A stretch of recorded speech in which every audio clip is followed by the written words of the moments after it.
Bonjour à toutes et à tous et merci d'abord d'être avec nous ce matin pour notre webinaire du premier trimestre 2026 qui portera, comme vous le savez, sur notre stratégie Small et Micro Cap, Place Euro, Abacus Discovery. Un petit détail technique avant de commencer la présentation. Je vous demanderai bien de vouloir couper votre micro. Vous pourrez bien entendu réactiver pour poser vos questions en fin de présentation. Vous pouvez également les poser via la rubrique Q&R qui est située en haut au milieu de votre écran. Et bien sûr, vous pouvez mettre votre caméra pour un peu plus de convivialité. Durant ce webinaire, on reviendra rapidement sur le contexte porteur des small et micro-cap européennes, avant de revenir sur le premier trimestre 2026 qui a été assez mouvementé. Il y a eu beaucoup d'événements de marché, que ce soit avec l'impact de l'IA sur les marchés financiers, mais aussi le conflit armé qui a eu lieu au Moyen-Orient. Nos différents analystes feront une étude de ces sujets. Pour ceux qui nous connaissent moins, je vais revenir rapidement sur la société de gestion. Philippe Autain Gestion est une société de gestion 100% indépendante. Je tiens à le préciser parce que c'est de plus en plus rare sur la presse parisienne. La société de gestion a été créée en 2011 et a connu un tournant mi-2021 avec l'arrivée de nouvelles équipes que je vais vous présenter un peu plus tard, et la mise en place d'un nouveau processus de gestion qui s'appelle Abacus. On a décidé d'appliquer cette méthodologie de gestion à différentes stratégies, que ce soit des fonds dédiés ou des fonds ouverts. On a lancé 3 fonds ouverts, celui que vous connaissez tous, qui est le sujet de notre présentation et notre flagship, Abacus Discovery, qui est, je le rappelle, un fonds éligible PA, PEA et PEA-PME. Le fonds est article 8. Et on a aussi chez Philippe Autain Gestion une grosse expertise sur l'analyse extra-financière et l'analyse ESG, parce qu'on a développé en interne un outil propriétaire qui nous permet une analyse assez poussée des sociétés qu'on a dans notre univers d'investissement, mais aussi dans notre portefeuille. On applique ce modèle à nos différentes stratégies, et plus particulièrement à 2 fonds article 9, qui sont Abacus Green Deal, un fonds action multicap européen, et Abacus Credit Impact, qui est un fonds obligataire crossover investi sur les 4 obligations durables qui sont disponibles sur le marché, les 4 typologies d'obligations durables. On met aussi en place des fonds dédiés pour le compte de nos différents partenaires en fonction des besoins. Alors, je vous demanderai bien de voir couper votre micro si jamais vous l'activez. Comme ça, je pourrais continuer la présentation. Les différentes stratégies ouvertes sont dirigées par une équipe d'analystes et de gérants qui sont composés de 4 personnes. Edwin Faure, qui est le directeur de la gestion et le gérant principal de nos différentes stratégies.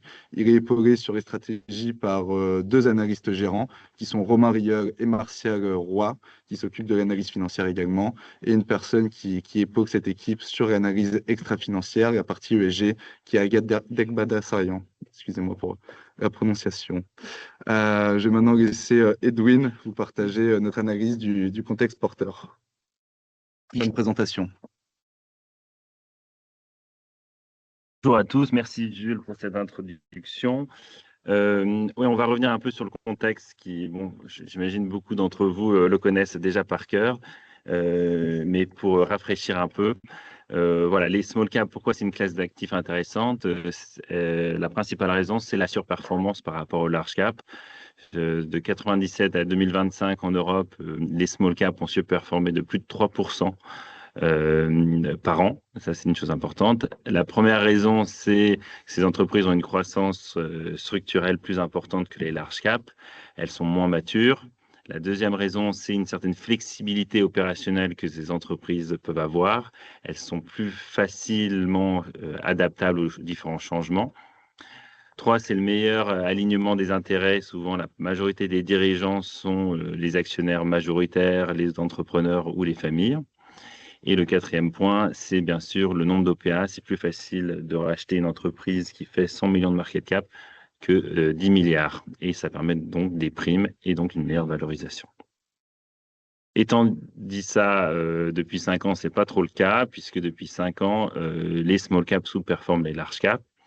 La principale raison, c'est les incertitudes macroéconomiques, la remontée des taux, l'inflation, les différentes guerres, les barrières douanières, etc.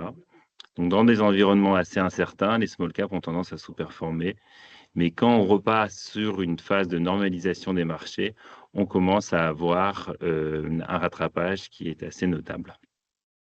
Au niveau du rattrapage par rapport au large cap, il y a un écart d'à peu près 70% de performance par rapport au large cap en Europe. Ces flux aussi, cette sous-performance a été aussi accélérée, assez important, par 6 milliards de décollecte sur les fonds small cap français. Et c'est à peu près un peu partout pareil depuis 2017 en Europe. Aujourd'hui, on pense que c'est un point d'entrée qui est assez attractif. La principale des raisons, c'est les valorisations. On n'a jamais eu des valorisations aussi basses par rapport au large cap. Il y a une décote d'à peu près 26%, alors que dans le passé, elles se payaient avec une prime, puisqu'elles étaient en plus forte croissance. Et par rapport au private equity, qui sont des entreprises qui sont de taille similaire, on a une décote, même si elle s'est réduite, d'à peu près 15%.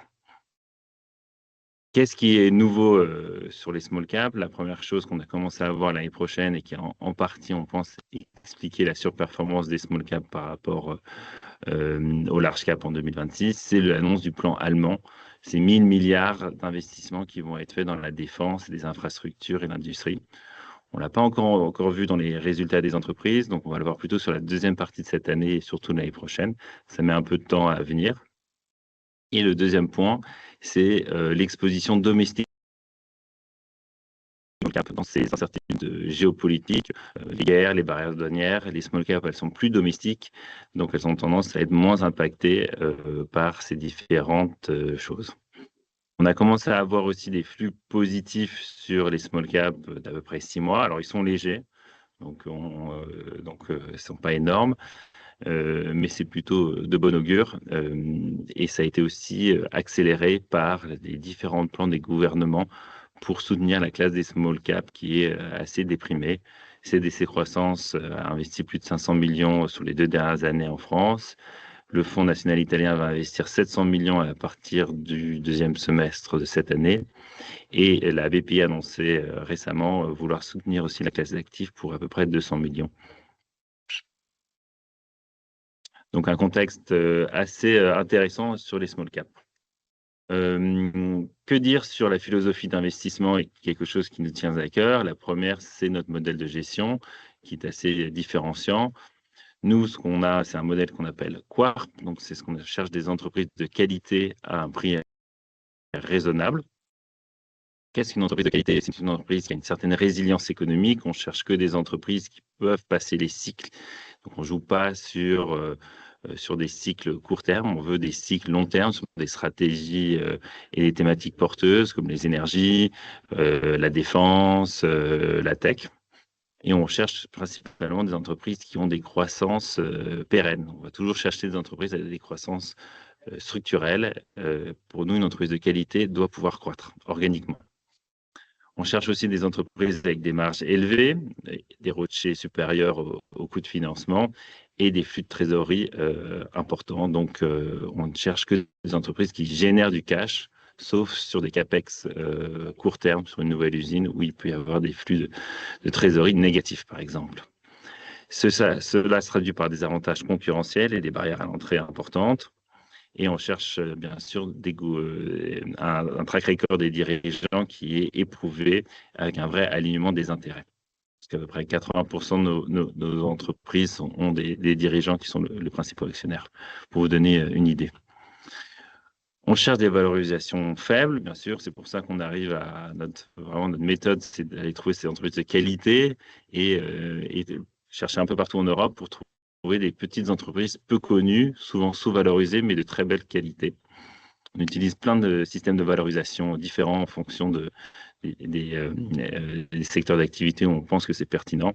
Et notre savoir-faire, c'est vraiment aller chercher ces pépites où on est souvent les premiers investisseurs étrangers. On n'hésite pas à aller dans des pays qui sont moins sexy. On a, par exemple, dans le passé, on a toujours été très investi en Italie. Dans le passé, il y avait peu de gens investis en Italie. Maintenant, c'est un peu différent.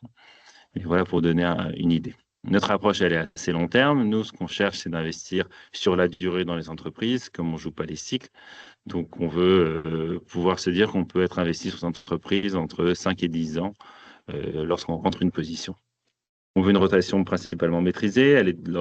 On target 30%. Ça peut varier en fonction des OPA, bien sûr. Et bien sûr, le dialogue des dirigeants, Depuis MiFID II, la recherche sell-side s'est un peu dégradée. Donc, voilà, on se rapproche un peu du private equity en faisant ces meetings réguliers avec les boîtes. Toutes les entreprises qui sont dans le portefeuille, on a fait un call avec eux. Et on essaie de les voir entre 2 et 4 fois chaque année en one-to-one ou en déplacement sur leur site et visiter leurs usines, par exemple. C'est une gestion de conviction assez forte. On est une maison indépendante. On veut être aussi indépendant des benchmarks.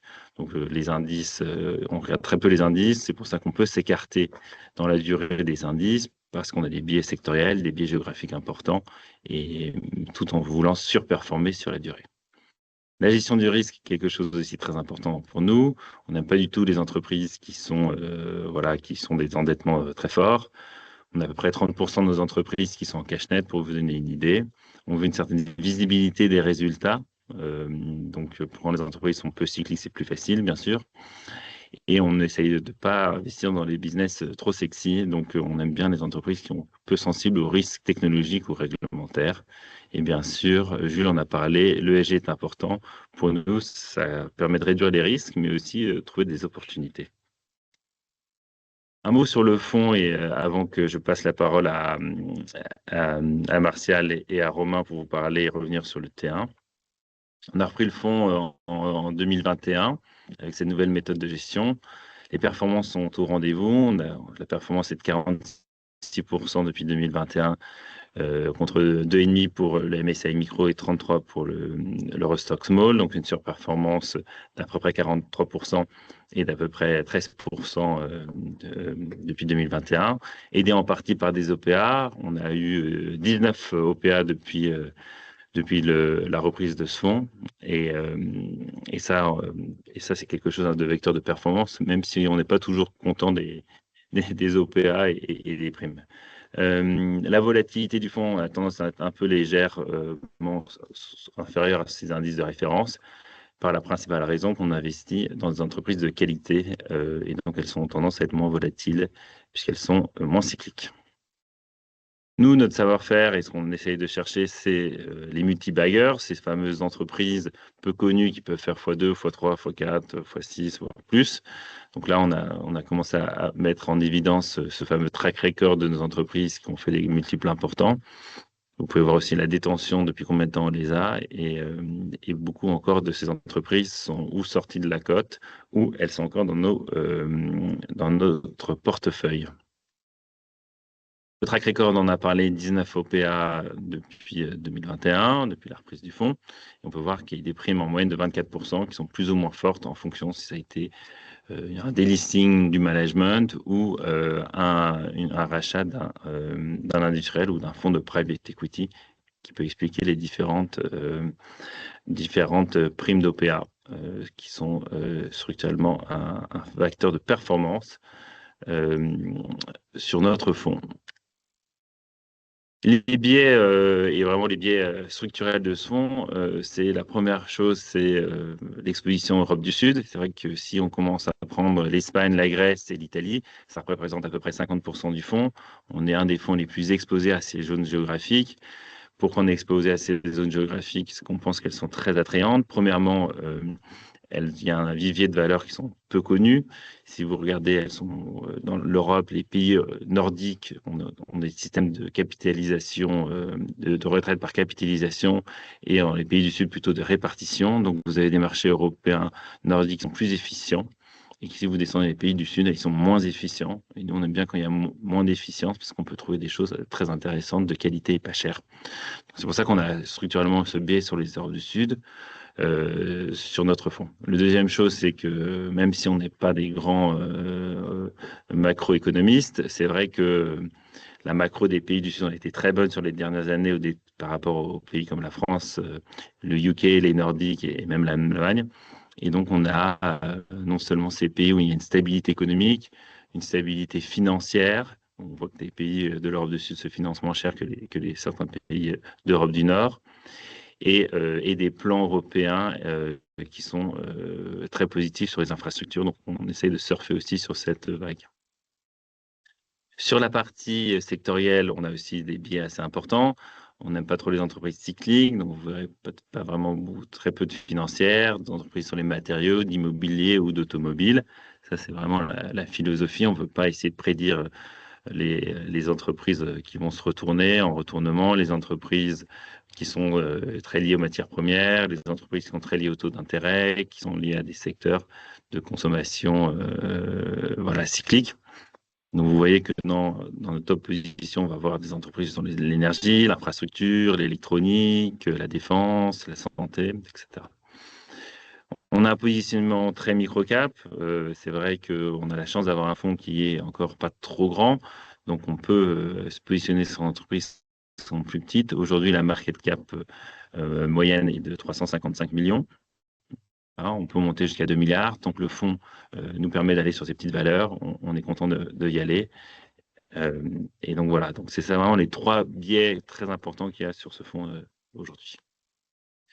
Dernier slide pour ma partie, c'est voilà, c'est ma slide préférée. C'est vraiment se dire quand est-ce qu'on investit dans son, qu'est-ce qu'on a. La première chose, c'est regarder est-ce que c'est des entreprises de croissance? Oui. Vous voyez, sur la croissance, on s'attend sur les chiffres d'affaires des entreprises dans le portefeuille. On est à 17% sur 2026 et, on sera entre 6 fois plus que l'Eurostoxx Small. Pareil au niveau BPA, on s'attend 37% de croissance des BPA en 2026 et 24% en 2027, soit 2 à 3 fois aussi supérieur à l'indice de référence. Il y a un effet un peu plus important en plus, puisqu'il y a l'effet croissance qui améliore les BPA, mais il y a aussi de l'amélioration des marges qui a un impact sur la croissance des BPA. Entreprise de croissance, entreprise de qualité aussi. Quand on regarde la marge nette des entreprises, qui est la plus pure pour nous, on voit qu'il y a une marge qui est bien meilleure que l'Eurostoxx Small.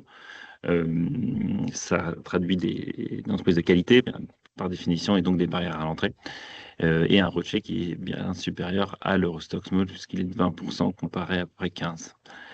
La dette nette du fonds est à 0,4%, on en a parlé un peu avant, contre un peu moins de 2% pour l'Eurostoxx Small dans des entreprises de qualité et pas trop endettées. Ce qui est important aussi, c'est que ces entreprises de qualité, de croissance, mais aussi des valorisations attrayantes. Aujourd'hui, au niveau de l'EBIT, on se paye moins cher que l'indice de référence, à peu près 10 fois contre 11 fois sur cette année. Et en PE, on est légèrement supérieur en 2026 et inférieur en 2027 par l'effet de la croissance des BPA qui fait baisser mécaniquement notre PE 2027 et par l'effet cash qui explique un PE peut-être un peu plus élevé. Voilà un peu sur la philosophie de gestion et la structure du fonds aujourd'hui. Et je vais laisser la parole à Martial pour revenir sur le T1 et je reviendrai pour les questions. Merci.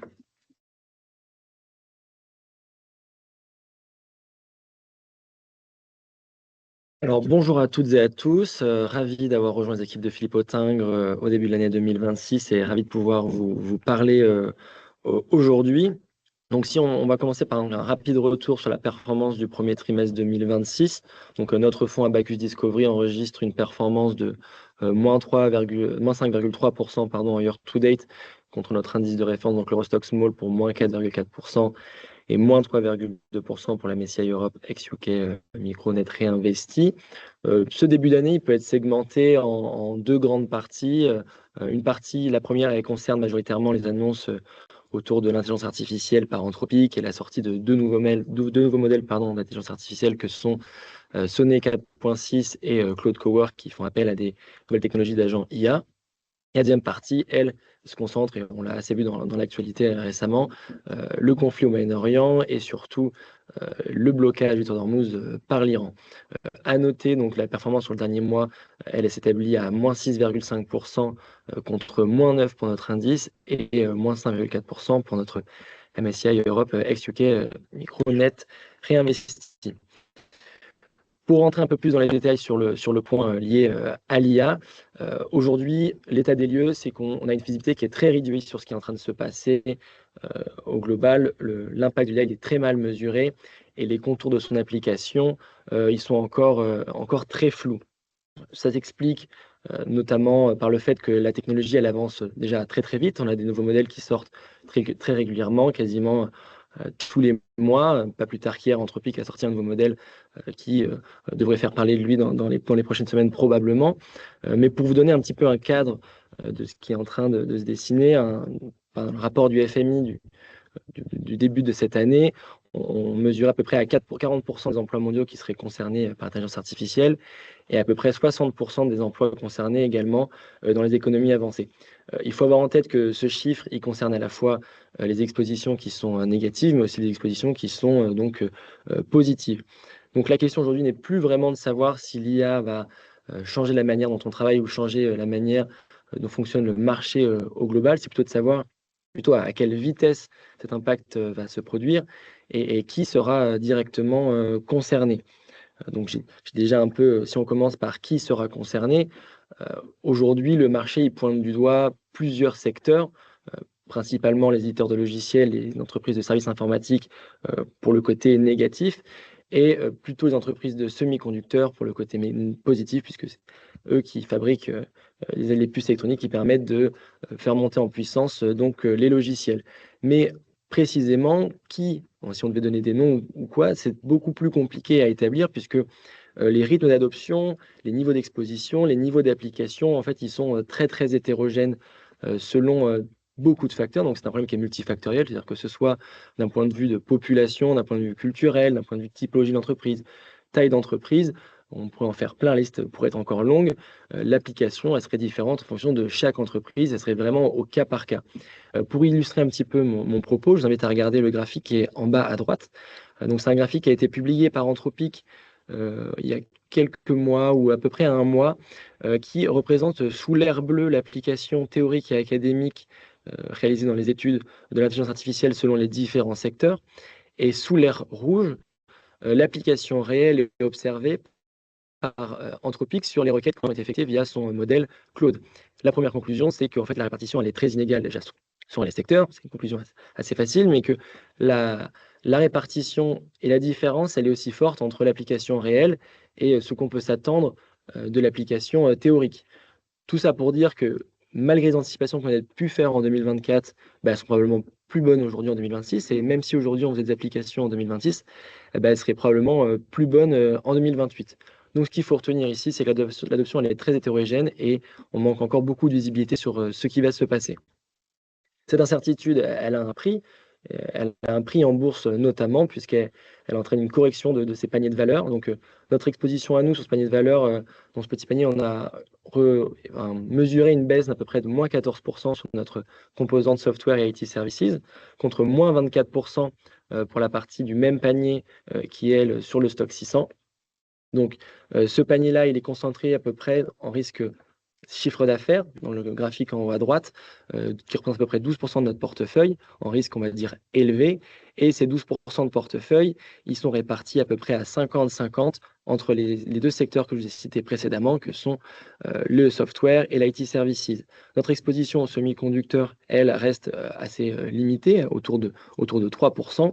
Mais si on reste un peu quand même sur cette partie risque chiffre d'affaires de 12%, aujourd'hui, on a un total de 8 titres exposés à ce secteur, mais majoritairement, on restait concentré sur deux grosses valeurs que sont performance technologie dans la partie IT services et profil et système sur la partie software pour respectivement 4,2 et 4% du portefeuille. Cette résilience de moins 14% versus 24% pour le stock 600, elle s'explique par plusieurs facteurs. Le premier, c'est, comme l'a déjà un peu souligné Edwin, c'est la taille, le positionnement des entreprises avec des valorisations qui sont souvent beaucoup plus faibles que leurs pairs, ce qui a tendance à réduire la sensibilité face au mouvement de marché. Ça fait écho avec notre méthode de gestion et notre philosophie. Deuxièmement, ce sont des entreprises qui ont une exposition à des secteurs qui sont fortement réglementés, où la donnée est critique, notamment, je parle du secteur bancaire ou alors du secteur de l'énergie, où la réglementation est forte et les applications sont relativement freinées encore aujourd'hui.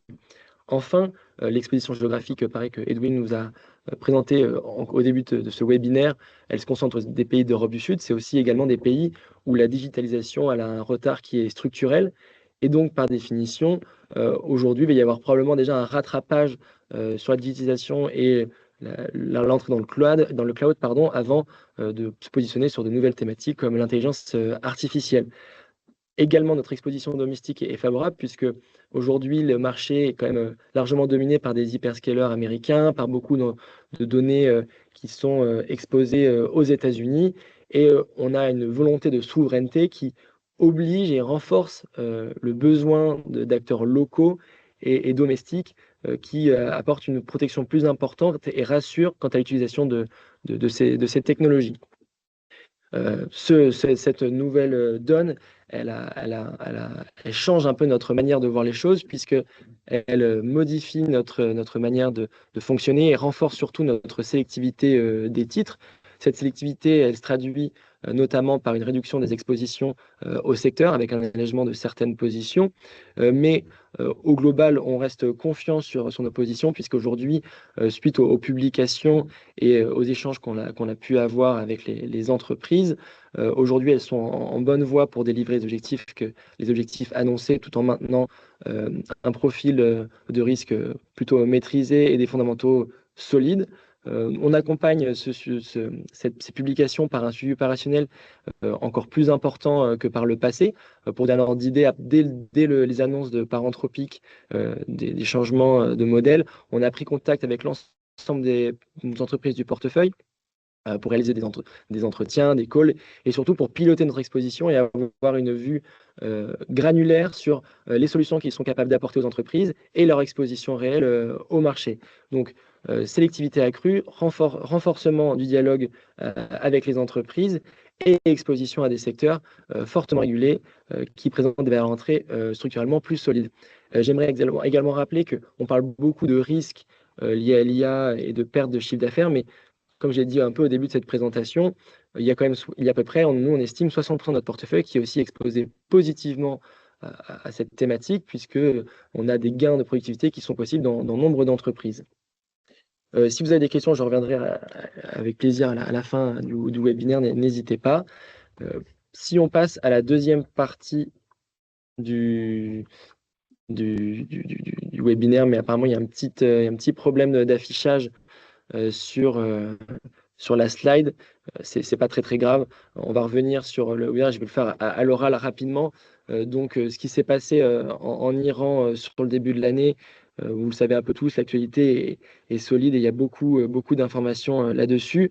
Mais globalement, je rappelle rapidement que le détroit d'Ormuz, c'est un secteur, c'est une zone géographique qui est stratégique pour la planète, puisqu'on a à peu près 20% des échanges de pétrole et de GNL qui passent par le détroit d'Ormuz. Un enlisement du conflit, aujourd'hui, ça entraînerait probablement, et on l'a vu sur le premier mois, ça a entraîné aujourd'hui des hausses des prix du baril et du brut qui entraînent par conséquent des anticipations d'inflation qui sont plus élevées et qui elles-mêmes entraînent, sur la planète et particulièrement en Europe également, des anticipations de hausse de taux révisées à la hausse. Et ces informations sont généralement négativement prises par les marchés actions. Je vais quand même donc la slide est réapparue, donc c'est tant mieux. Pour parler un petit peu de notre exposition du coup à cette zone géographique, donc pareil, les chiffres ont disparu, je ne sais pas pourquoi, mais l'exposition elle est chiffrée juste en dessous. Si on agrège les niveaux de chiffre d'affaires de toutes nos entreprises, on a à peu près 2% du chiffre d'affaires qui est exposé au Moyen-Orient, contre 9% pour les États-Unis, ce qui en fait une exposition qui est relativement faible aux zones de conflit. C'est aussi un facteur qui explique la performance du mois de mars, je vous le rappelle, moins 6,5 contre à peu près moins 9%. Donc cette exposition domestique, elle est favorable dans ce contexte, d'autant plus qu'il faut souligner que nous étions non exposés aux segments qui ont bénéficié justement de ce conflit, donc les énergies fossiles et les entreprises financières avec la hausse des taux. En lame de fond, ce conflit a aussi d'autres conséquences qui sont plus larges. On l'a vu, les entreprises de la défense ont bénéficié de ce contexte. notre exposition, vous voyez dans le graphique en bas à droite, notre surexposition en termes de secteur. La défense fait parmi des secteurs sur lesquels nous sommes surexposés, à la fois d'un point de vue structurellement sectoriel, mais aussi, si on regarde dans le détail, on a certaines entreprises de composants électroniques, comme Sicor ou Contron, qui ont des applications qui appartiennent aussi à la défense. Et on considère que bien que peut-être le conflit s'arrête, comme les récentes annonces de cessez-le-feu, sur lesquelles nous sommes également prudents, puisqu'il y a encore des chances que ça continue dans le mauvais sens. On considère que cette thématique continuera de bénéficier d'un regain et d'un besoin de souveraineté militaire et de défense, et que le contexte géopolitique n'est pas sur le point de se résoudre. Et également, ce conflit géopolitique, comme vous l'avez vu sur l'énergie et le pétrole, il implique une fracture qui souligne encore ce qui se passait avec l'Ukraine il y a quelques années, c'est que l'Europe est très dépendante des énergies à la fois fossiles, mais aussi des exportateurs et d'autres pays. Et pour limiter cette exposition et limiter le risque, il va y avoir un besoin structurel de souveraineté énergétique et donc de renforcement à la fois surtout des énergies renouvelables, segments sur lesquels nous sommes également surexposés. Je rappelle rapidement que donc dans la partie autre que vous voyez en bas dans le graphique, ça concerne majoritairement les entreprises d'énergie fossile et les entreprises de matériaux sur lesquelles nous avons une sous-exposition qui est structurelle, qui est expliquée par notre référencement, notamment en SFDR 8 et notre engagement sur l'environnement. Les ajustements qu'on a réalisés aujourd'hui, on va dire qu'ils sont pas précipités. Aujourd'hui, on a réalisé des ajustements notamment sur l'énergie renouvelable, mais on considère que globalement, notre portefeuille il est construit de manière favorable et notre exposition domestique offre un bouclier assez naturel contre ces vents contraires. Je vais laisser la parole à Romain maintenant qui va vous parler des contributeurs de ce premier trimestre 2026. Merci.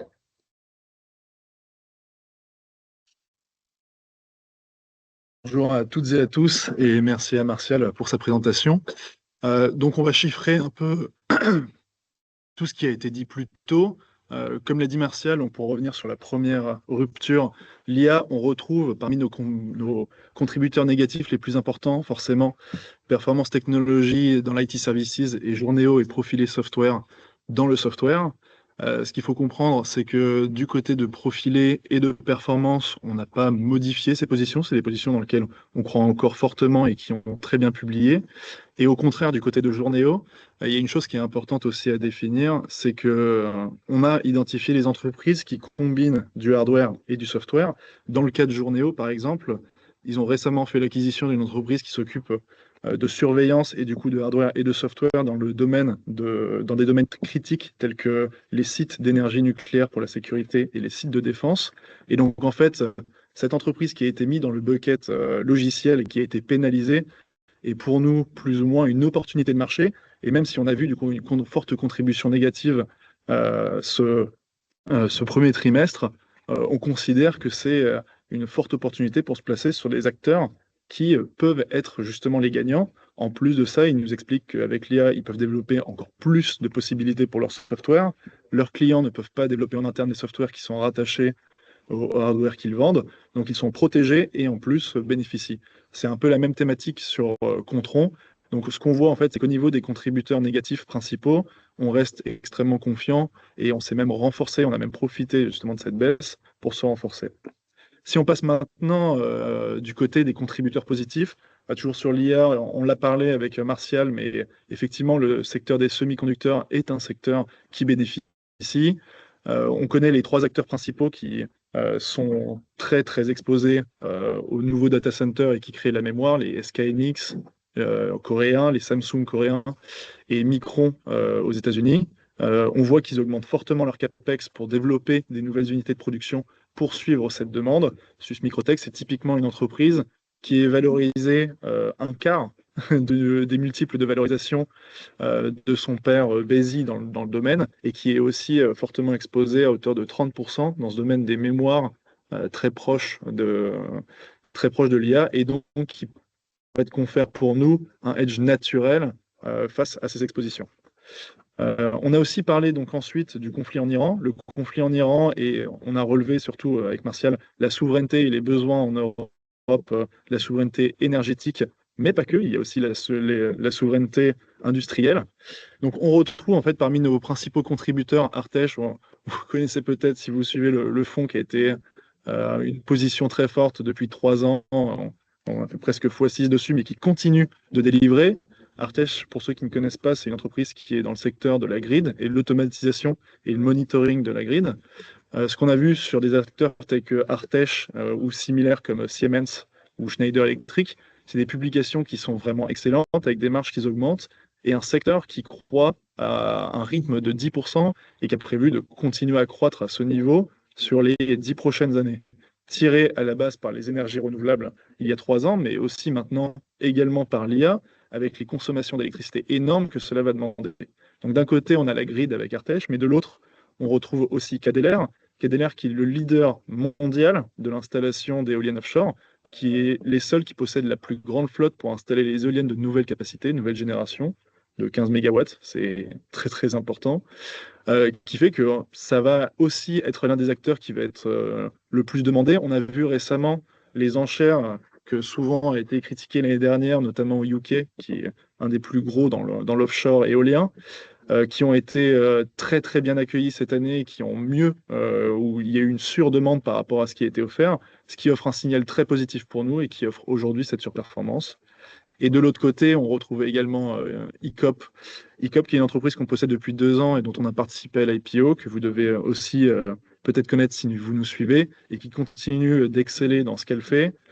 Pour rappel, ICOP, dans l'infrastructure spécialisée dans 2 points, c'est en particulier les ports et les microtunnels. Les microtunnels dont ils ont quasiment les pionniers dans les années 1960 où ils ont commencé cette activité, qui est une activité qui est fortement reconnue, qui permet en fait de creuser des trous sans endommager la surface. Donc, ce qui permet en fait de faire des trous de manière non invasive sur des secteurs un peu compliqués. C'est un expertise qui est extrêmement reconnu. Il travaille notamment, par exemple, sur le métro 18 qui va arriver. Ils ont déjà signé le contrat à Paris pour cela. Mais ce qui est important, c'est qu'ils s'exportent aussi aux États-Unis et qu'aux États-Unis, ce savoir-faire du micro-tunneling, c'est quelque chose qui n'existe quasiment pas. Et ils ont énormément de parts de marché à prendre de ce côté-là. Ils ont un backlog et une visibilité de 3 ans, des marges qui continuent de s'améliorer. Ils continuent en plus de diversifier avec une application qui s'appelle Robogo, qui permet de faire de la maintenance dans les ports et qui est extrêmement bien margée. Et voilà, tout ça pour dire que c'est une très forte conviction, dont on a participé à l'IPO, donc on est très fiers d'être toujours actionnaire. Et maintenant, d'ailleurs, je vais vous présenter un peu plus en détail le top 10 du fonds. Mais pour tout vous dire, ICOP est maintenant la première position de notre fonds. Ce qu'on veut vous dire, en tout cas maintenant sur cette slide et sur le top 10, c'est qu'il y a plusieurs points. Le premier, on reste fidèle à notre modèle d'investissement, donc de forte conviction. On voit que notre concentration sur le top 10 des premières positions, c'est presque 40%. Donc une forte concentration, mais une forte concentration contrôlée. C'est 40% sur les 10 premières positions, mais aussi c'est 6 pays différents, avec l'Espagne, l'Italie, la Grèce et autres, et 7 secteurs différents. Donc on fait extrêmement attention à rester très diversifié, que ce soit géographiquement ou sectoriellement, pour toujours offrir ce couple de rendement-risque de manière optimale. Donc ce qu'on voit, si on descend très vite le top 10, ICOP, donc je pas besoin d'en parler, je viens de le faire, mais on a aussi MS International dans la défense, qui est particulièrement lié à l'anti-drone, ce qui est extrêmement important, surtout dans ce qu'on a vu non seulement en Ukraine, mais encore de manière continue ici avec le conflit en Iran. Les drones, c'est le futur de la guerre. On a gardé nos positions chez Performance Technologies et Profil et Systèmes, donc qui reste notre 3e et 5e plus forte pondération. Les autres positions, on voit qu'on a augmenté récemment EVS Broadcast, dont on a bénéficié non seulement de la Coupe du Monde, mais en plus d'un positionnement très fort. Ils ont gagné un contrat assez important avec la NBA directement aux États-Unis pour les technologies justement de broadcast, ce qui est extrêmement un signal positif. C'est des marges très fortes de 35% d'EBITDA, du coup une croissance attendue à 15% cette année, une génération de cash très propre, pas de dette nette. C'est exactement ce qu'on recherche dans notre typologie d'investissement. Si on continue dans les typologies, PowerSoft, de la même manière, une entreprise dans l'électronique et dans l'industrie, mais surtout c'est l'industrie de pointe en fait, parce que c'est des systèmes audio qui vont typiquement être utilisés, par exemple pour la sphère de Las Vegas, ou encore récemment ils ont renouvelé un contrat avec Bosch, Ils ont aussi signé un contrat pour les prochaines Ferrari, pour que leur système audio soit dans leur Ferrari. Donc c'est vraiment de la qualité premium.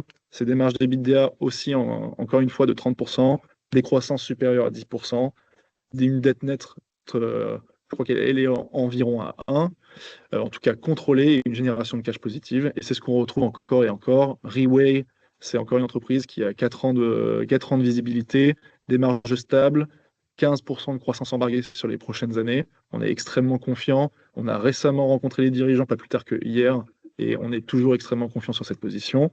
Donc aucun problème. Et ensuite, KDLR, dont on a parlé, Global Dominion dans les énergies renouvelables. Global Dominion, c'est un petit SPI, mais qui se paye 4-5 fois le EBITDA. Donc c'est un petit SPI espagnol qui n'a pas encore été remarqué et qui possède maintenant de très fortes perspectives. Et on remarque aussi l'arrivée d'Hecter au sein de ce top 10. Au total, dans tout ce top 10, on se rend compte aussi que c'est toujours fidèle à notre modèle de gestion qui dit qu'on achète en général jusqu'à maximum 3%, et ensuite le reste, c'est l'entreprise qui le parcourt. Ce qui fait qu'effectivement, en moyenne, les entreprises qui sont dans notre top 10 le sont depuis à peu près 2 ans. Du côté des mouvements et des mouvements du portefeuille, donc, je vais vous parler très très vite. Artech, on a vu que effectivement, elle a extrêmement bien performé ces dernières années et on en est très fiers. Mais aussi, notre boulot, c'est de faire une rotation active et donc justement d'arbitrer ces entreprises qui ont atteint un stade plutôt mature, qui fit maintenant moins avec notre modèle, qui ne sont plus at reasonable price, si on reprend le GARP.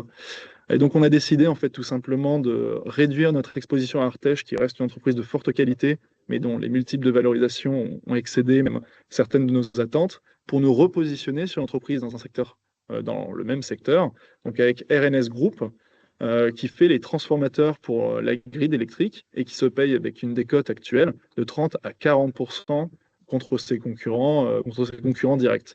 Donc, ce qu'on voit, c'est que RNS Group, c'est une entreprise suisse qui est très peu suivis, très peu connus, qui possèdent les mêmes profils avec une dette nette inférieure à 1, des croissances de alentours organiques de 10%, des marges d'EBITDA entre 20 et 25%, une génération de cash positive, donc encore une fois tout ce qu'on aime, et également un backlog et un secteur sur lequel il est positionné qui est extrêmement porteur. Ce qui nous fait dire qu'effectivement, on a légèrement vendu du Artech pour nous renforcer sur RNS. De l'autre côté, du côté électronique, on a vu l'envolée de Kitron pour les mêmes raisons. Enfin, pour les mêmes raisons. On a fait un arbitrage sur Kitron pour à peu près les mêmes raisons. Récemment, le titre a pris en 3 mois à peu près 80% lié à son exposition défense.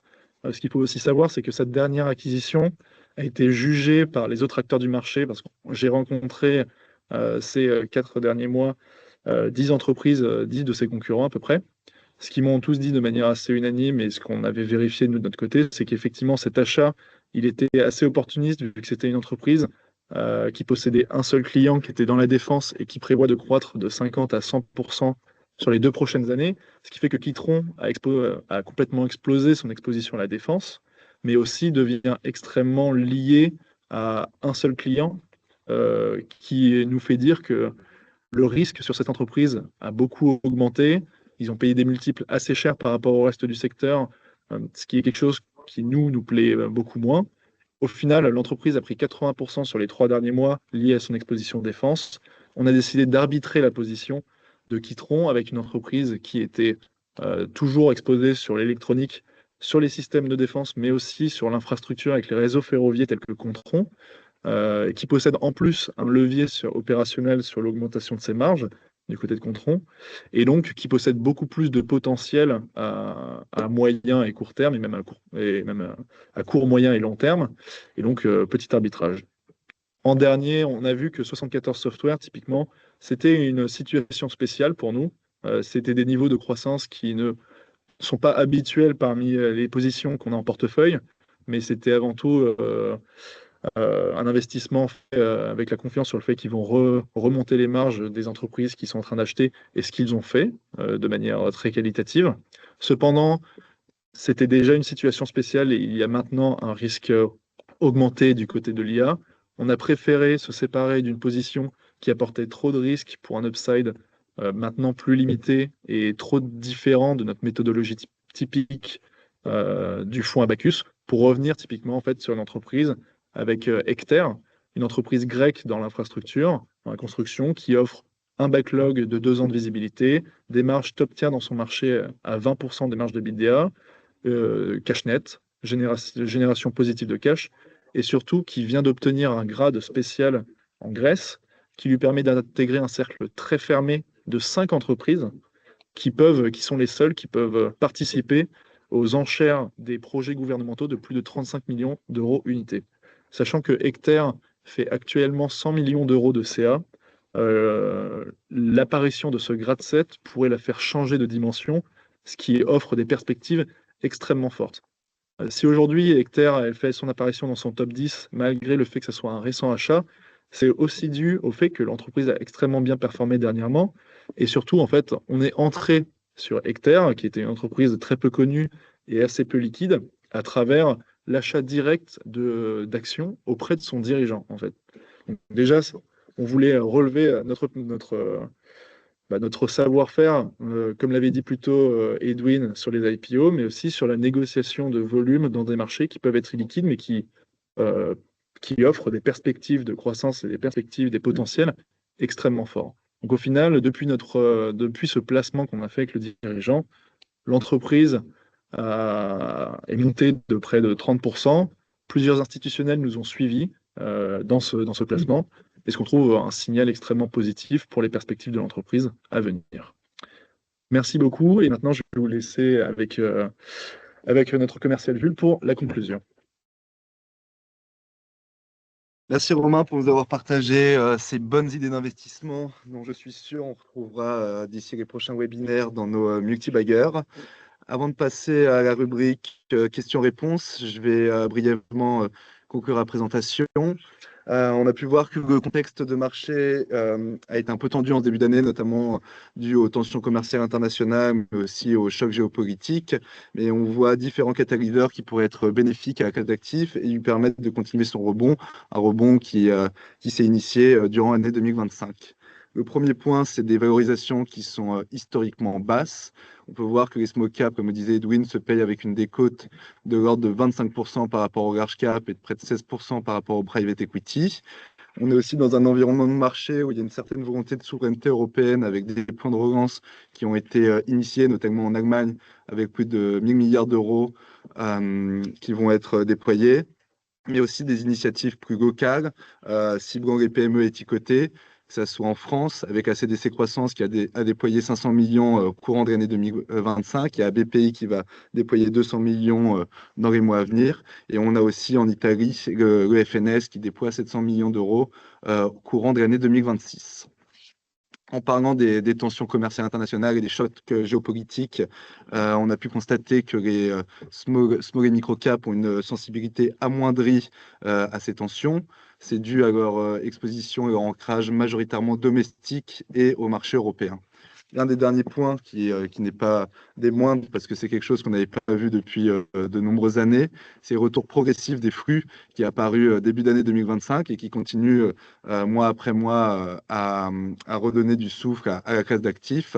Et on est confiant pour voir ces flux grossir au fur et à mesure de l'année. Un petit point sur Abacus Discovery. On pense qu'il est très bien placé pour continuer sur cette trajectoire parce on le distingue selon différents points. Le premier, c'est notre stratégie qui est fondée sur une approche QARP, Quality at Reasonable Price, qui vise une création de valeur sur le long terme. On base notre stratégie d'investissement sur de nombreuses rencontres avec les dirigeants. On fait plus de 500 points dirigeants par an, que ce soit des one-to-one ou via des forums.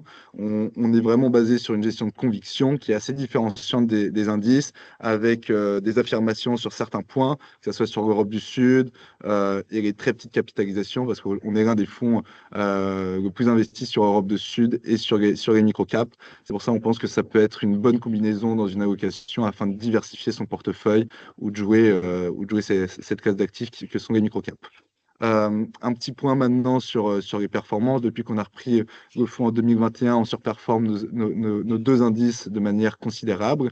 Ça se reflète d'ailleurs dans les classements, que ce soit Cantalis, Morningstar ou Citywire.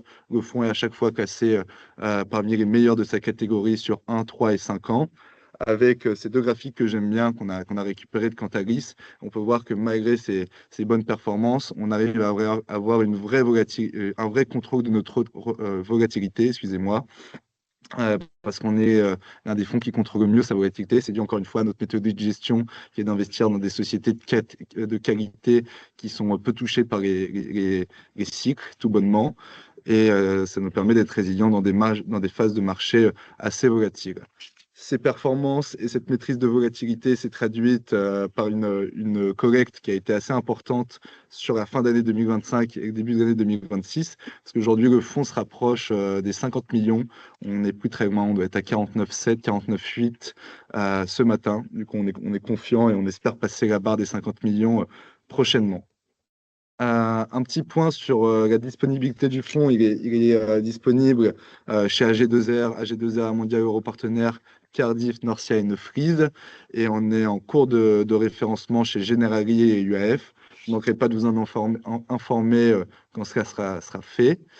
Et il est disponible sous les deux usines que vous pouvez voir ici, usine par I qui est notre clean share et la part R qui est la part retail. Voilà, je vous remercie encore une fois pour votre attention et votre écoute. Si vous avez des questions, on sera ravis d'y répondre. Vous pouvez directement activer votre micro, où il y a aussi, encore une fois, cette petite rubrique Q&R qui est située en haut au milieu de votre écran. Voilà, on a du temps dédié aux différentes questions-réponses. Oui, bonjour, ici Jérôme Voulton.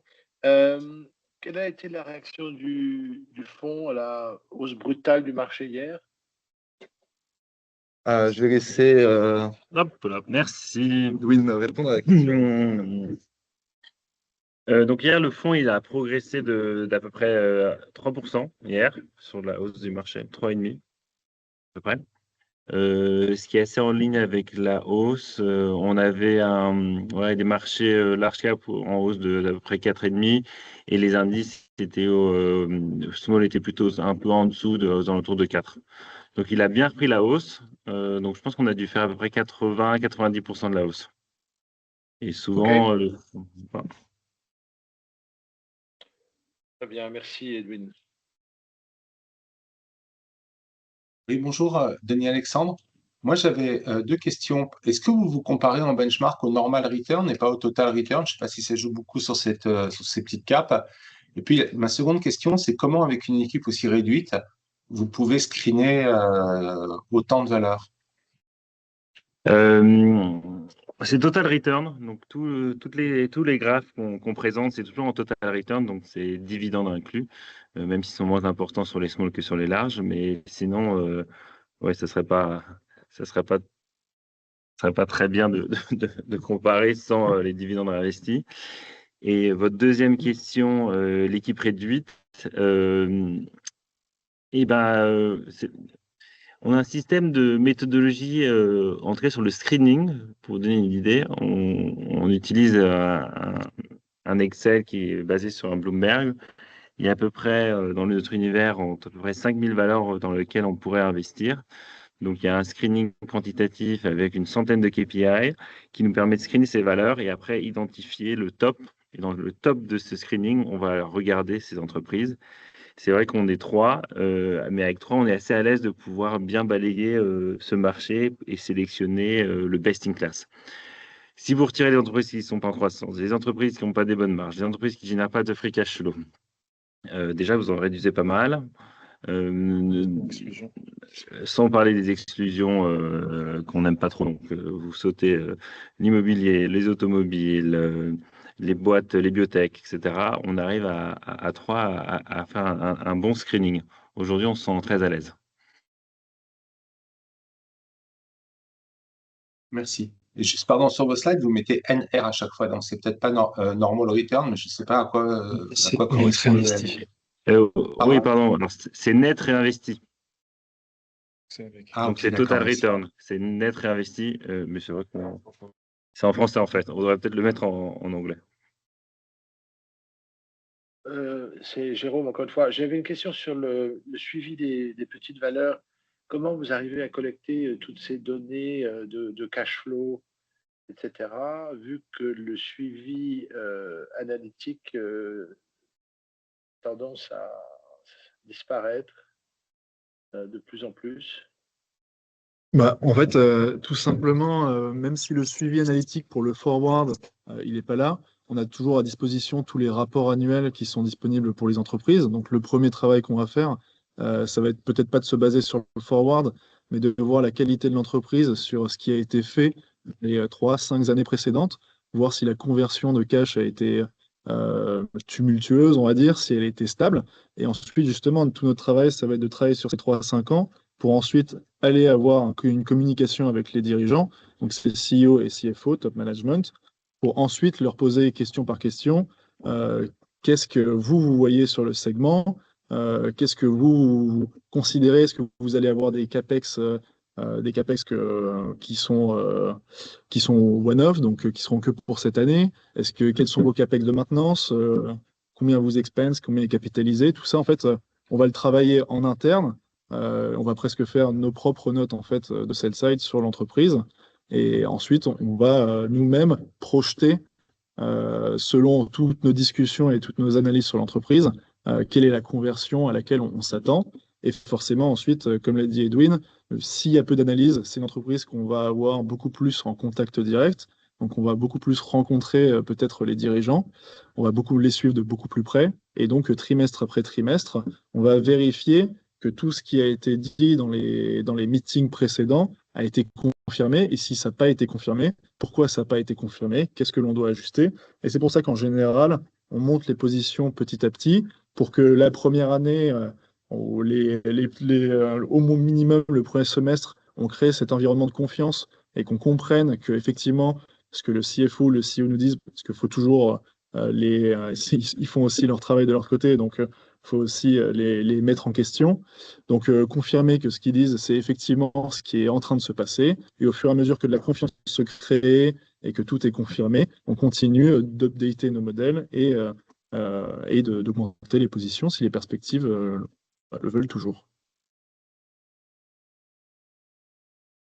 Ok, merci. Mais ça, c'est le travail, une fois que vous avez sélectionné les titres, c'est la présélection. Sur la présélection, en fait, sur la Pour la présélection, en fait, toute la data historique, elle est facilement accessible sur Bloomberg, sur FactSet, sur Reuters, même sur Google. Ce qui est difficile, c'est les perspectives futures, puisqu'il y a des entreprises qui ne sont pas suivies. Donc, nous, on va se baser sur les 5 à 10 dernières années pour déjà faire une présélection. Une entreprise qui a des marges élevées depuis 5 ans, qui a une croissance de plus de 7% depuis 5 ans, il y a beaucoup de chances que ça soit la même chose dans le futur. Ce n'est pas toujours le cas, parce qu'il y a plein de choses qui arrivent dans le monde, mais voilà, sur la présélection, elle reste quantitative pour sélectionner. Et une fois qu'on a sélectionné ces titres, on va lire les rapports annuels. On utilise aussi des modèles IA pour nous aider pour bien comprendre l'entreprise. Et après, on va rencontrer les dirigeants, on va mettre en place des modèles. Et une fois, on va se mettre d'accord avec l'équipe si on investit ou pas. Et aussi pour compléter, quand on dit qu'on fait à peu près 500 meetings par an, pas plus tard que le mois dernier, on a compté, enfin j'ai compté les miens en tout cas, moi personnellement l'année dernière, c'était à environ 130. Sur ces 130, il y a la moitié qui est due au suivi portefeuille, mais il y a aussi l'autre moitié qui est beaucoup, vu qu'on fait un screening sur des données passées, c'est aussi beaucoup de rencontrer les entreprises et aussi de voir que ces entreprises ne possèdent pas finalement les qualifications pour entrer dans le portefeuille. Donc au final, effectivement, on peut pas prévoir l'avenir, on peut pas tout prédire. Les données passées ne reflètent pas ce qui va se passer dans le futur. Mais au moins, ça nous aide à faire un premier tri au niveau du screening pour ensuite voir quelle entreprise on veut rencontrer, si elles sont sur des segments qu'on aime, des secteurs qui sont intéressants, des niches intéressantes, si dans le passé, elles ont fait des performances qui sont intéressantes, et ensuite vérifier si ça c'est vrai. Et dans beaucoup de cas, dans les faits, il y a beaucoup de meetings qu'on fait avec des entreprises qui ne donnent pas suite, tout simplement, parce que sur nos projections qu'on a fait, ça ne correspond pas à notre modèle de gestion. Donc c'est aussi pour ça qu'on fait autant de meetings. C'est pas seulement la proximité avec les dirigeants du portefeuille, même si on l'a, c'est aussi parce qu'on fait beaucoup de découvertes d'entreprises et qu'on n'est pas guidé autant par le sell side. Donc on cède en allant voir les entreprises tout simplement. Ok, merci.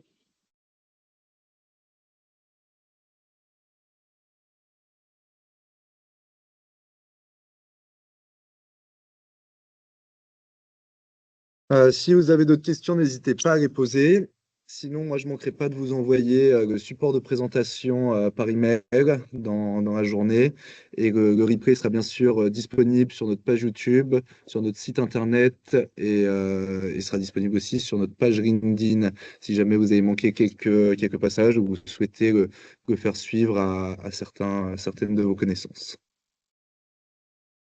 Je vous remercie encore une fois pour votre écoute et on va pouvoir mettre fin à la présentation s'il n'y a pas de questions supplémentaires. Merci beaucoup et je vous donne rendez-vous dans 3 mois pour l'analyse du deuxième trimestre de l'année, en espérant qu'il sera tout aussi bon que les trimestres précédents.